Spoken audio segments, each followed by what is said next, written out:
A new report from KPMG shows that working from home led to a decrease of 270 billion driving miles in 2020. This is the high-end estimate of this report, and this amounts to almost a 10% decrease in driving. Americans have gotten used to working from home and buying online, and it's this type of behavior and change in consumer behavior that businesses need to take note. And I'll go through a couple of those points in the report that I found rather interesting and how that ties into technology and why there could be a great opportunity in the e-commerce sector. Americans have gotten comfortable working from home and buying online.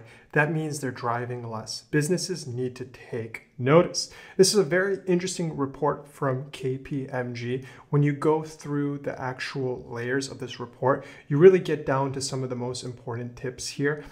3 trillion miles behind the wheel in the US, which is amounting to 337 round trips from Earth to Pluto. That is an enormous amount of driving. And if we're going to see a 9.2% decline in driving, this is also going to have a shift on consumer behaviors. So what's happening here? If you're following the mall operator CBL, which is preparing for bankruptcy protection, which is an owner of Class B strip malls throughout the USA, and they are liable for about $3 billion in fees that they're backlogged on because, of course, retailers are not meeting their payments. So the foot traffic is decreasing to retailers. Retailers are experiencing hardships, and also the commercial operators of retailers are going to see what's happening to their stock this year. And their stock has been dropping as it's moving towards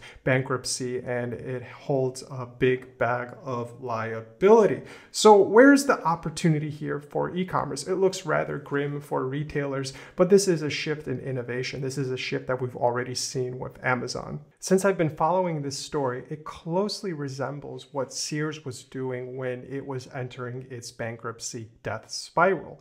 It was converting some of its retail space into data centers in order to offset some of the costs. They had a large retail footprint, and that costs a lot of money to maintain, which is a part of what they did with their portfolio to cut down on some of the costs. So this is rather interesting because if you think about the commercial locations that CBL has, this could lead to another local shift for either retailers to move some of their fulfillment into these local establishments that are now shuttered, or allow new upstart businesses to see how they can come up with decentralized supply chains. There is a big footprint here, and this might open a vacuum for Shopify, which is already building out a network of supply chains in the US. The Shopify fulfillment network has already been in place since 2019, and they're going to be opening up zones for their e-commerce customers to help them fulfill and do all the back office work. This is a great win for Shopify, and this is also a great win for Shopify customers that want an alternative to working on Amazon. This is going to be a very innovative solution, but if you think about the retail bargain that will be coming up in the commercial space, players such as Shopify may consider buying up some of these equities in order to help grow their footprint in the retail sector to allow more businesses to thrive online. So it will be a transition period, but a lot of things we saw in our community that we would be patrons of have shifted. Thanks for watching. Now, please subscribe to our YouTube channel. Every day I'm publishing videos on growth hacking, digital marketing, how to be a successful entrepreneur. I really want to enable you to become a decision maker in your own business in the future of work. So if you want to come along with me on this journey, hit subscribe, hit notifications, and I'll talk to you real soon.